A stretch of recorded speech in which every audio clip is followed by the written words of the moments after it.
The Father said that the wilderness would be a place of safety, not a place of comfort.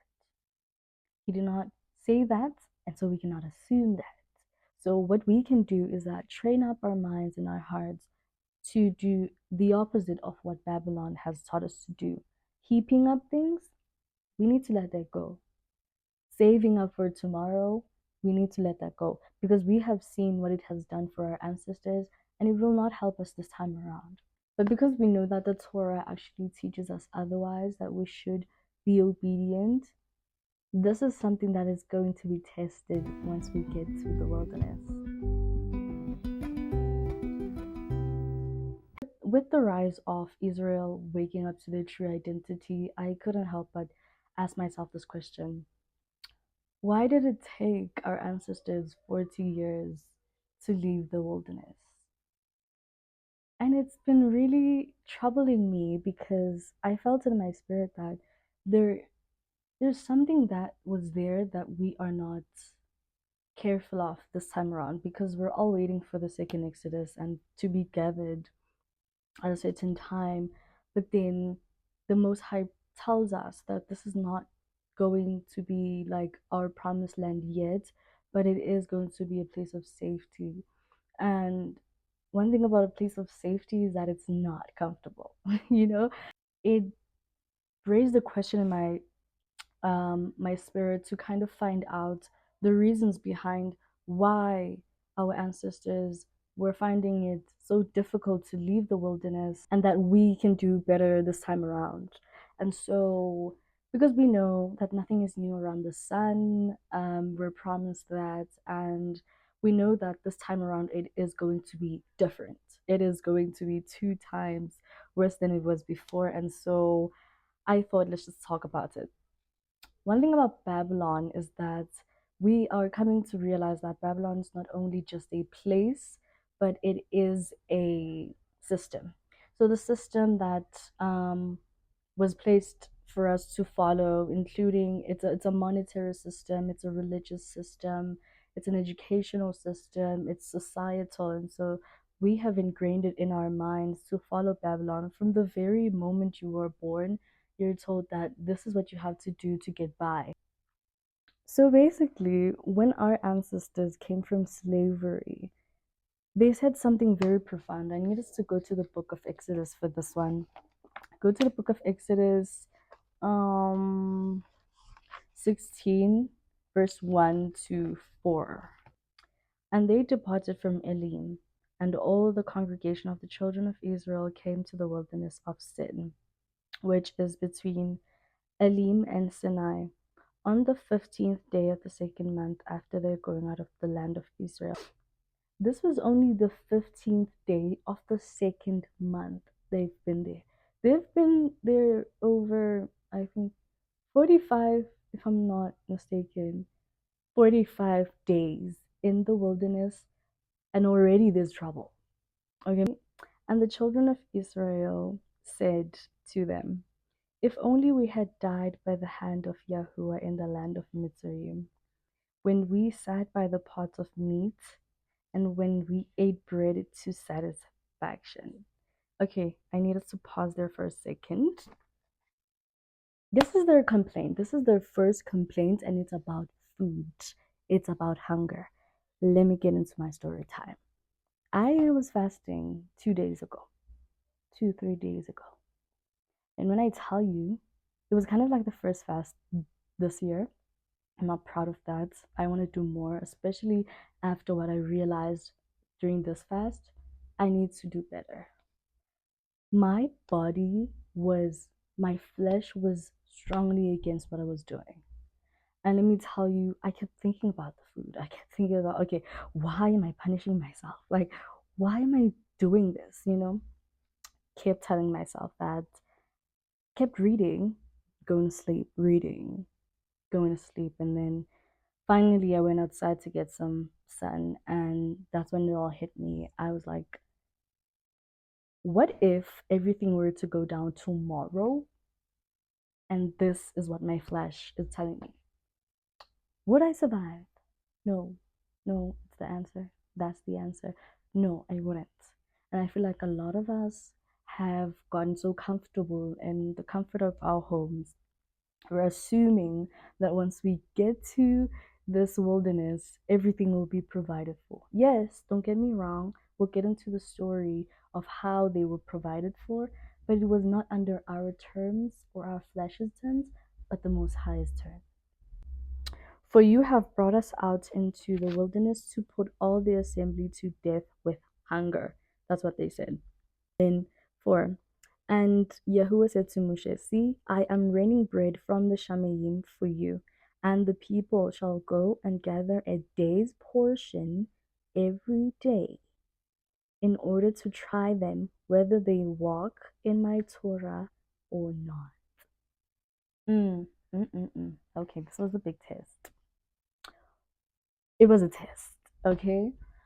One thing about the Most High, he has a very particular way of pruning people and kind of like seeing where you stand in terms of your faith. And also it reminds me of the story of Job, how the devil came to him and he was like, the reason why this man is so faithful to you is because he has everything he needs. He has the food, he has over a dozen flocks, and it's like, he has no challenge. That's what the devil said. And so that's when the Most High was like, okay, do to him as you please, but don't touch him. Don't touch him. Don't touch the blood. Okay? It's precious. And so that's when everything started going wrong for Job. But he stayed faithful. Okay? But would that be the same for you? This is kind of like a call for everyone to start fasting, and not just fasting entirely or like not eating, but like reduce your meals per day to maybe just once or maybe twice. Don't think that Israel was disobedient because they didn't like the father. No. No, they were hungry, and this is only the first part of their journey to the promised land. But imagine this is the second month, 15 days in, and we're already complaining about food, you know. And it wasn't only about the food, I do feel also it was because he was doing things his way. And you know how in our daily lives, we really don't, most of us are not used to letting him have his way if we're really 100% honest with our daily habits in life. And so this is something that has to change. You're leaving Babylon, you're going to his place. Like, he's the boss. Like, you're not gonna go and look for food anytime that you want. I wouldn't say I know what is going to happen, but I do know that nothing is new under the sun. He might do the same or even worse in the wilderness with us this time. And so I just wanted to bring it to your attention that there are things we need to leave behind in Babylon that we cannot take to this land that we are called to.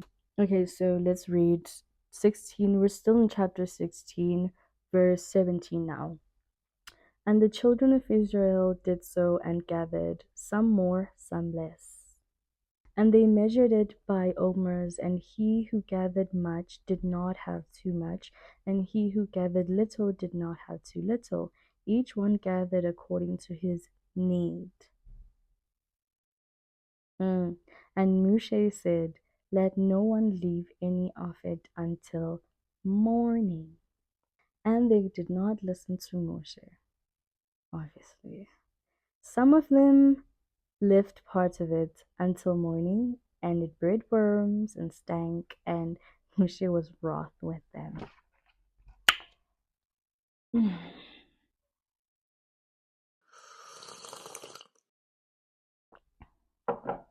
Okay, let's talk about the greed. Let's talk about it.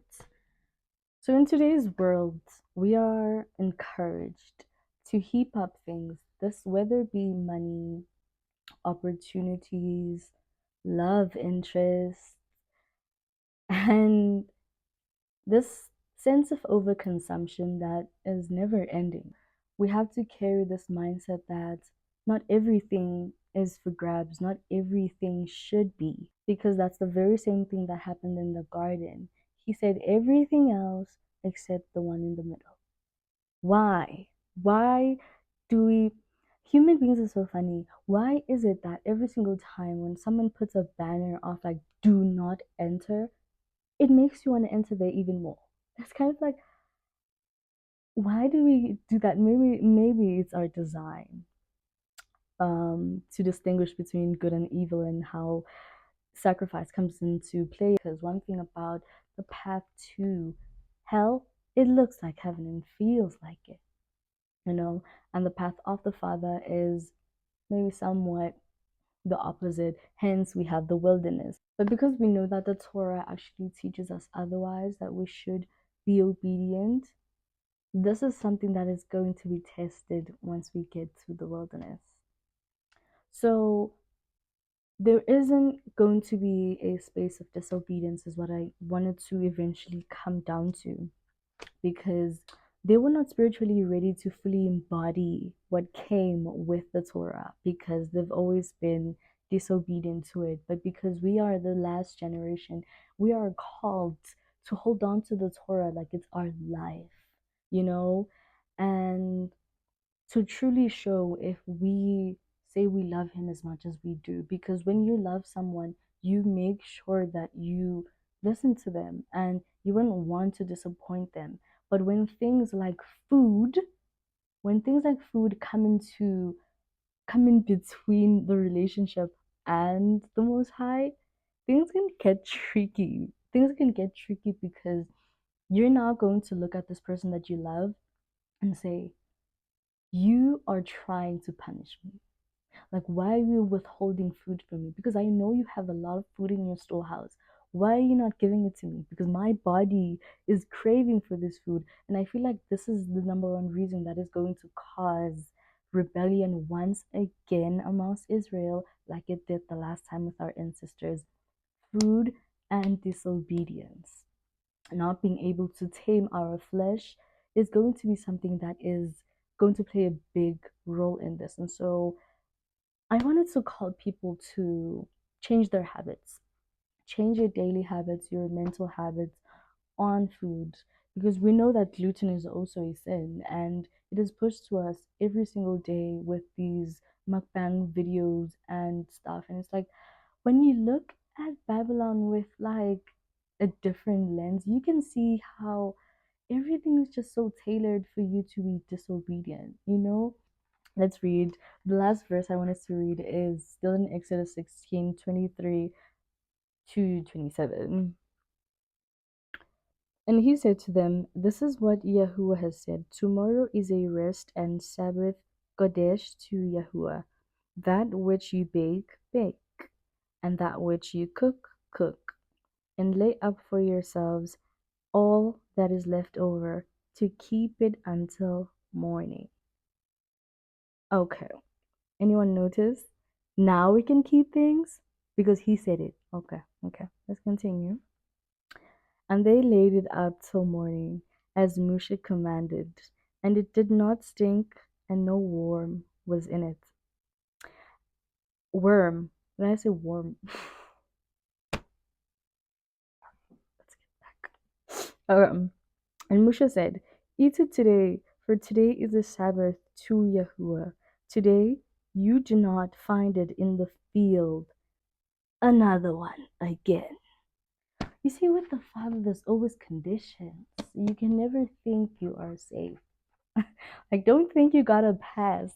Like, okay, so the condition is you get to store up food twice as much as you did last time, but it means you won't have to get more on Sabbath.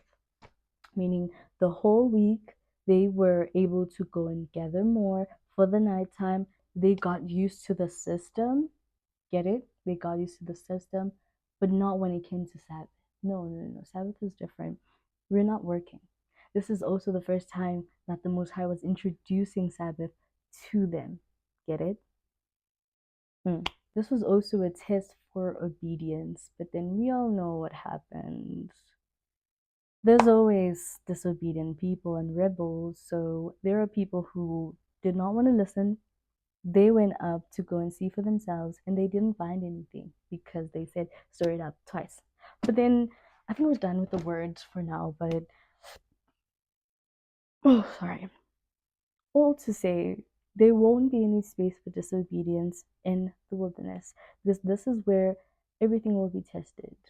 And right now, I felt it in my spirit to, for every one of us, to get into the habit of fully relying on what he says. I know sometimes he can be quiet because there was a time where I prayed and asked for something, but his silence is also an answer. It's usually like nah, don't do it, without him saying it.